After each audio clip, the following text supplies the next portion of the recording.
This is the Lone Crater YouTube. We hope this video helps.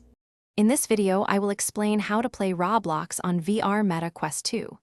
To begin, you'll need a robust gaming computer, ideally with at least an NVIDIA GeForce GTX 1060 graphics card or equivalent, and a minimum of 8 GB of RAM.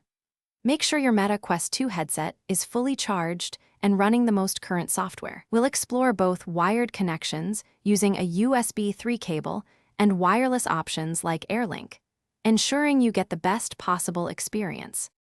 First, download and install the official Oculus PC application onto your gaming computer.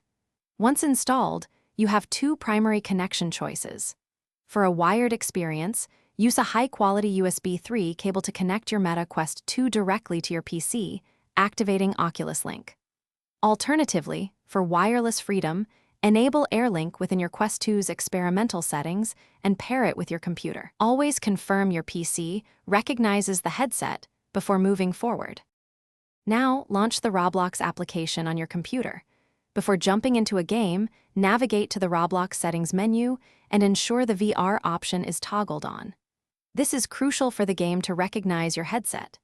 Next, select a Roblox experience that explicitly supports VR. Many popular games offer this. You might need to fine-tune the in-game graphics settings to achieve a smooth frame rate, aiming for at least 72 frames per second for comfortable play. For the best experience, especially with AirLink, ensure your Wi-Fi network is robust and operating on a 5 GHz band, minimizing latency.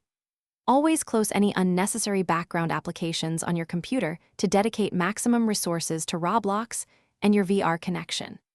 If you encounter any persistent issues like stuttering or connection drops, a simple restart of both your PC and Meta Quest 2 headset often resolves many common problems, getting you back into the action quickly. Thanks for watching. Consider subscribing if we helped you.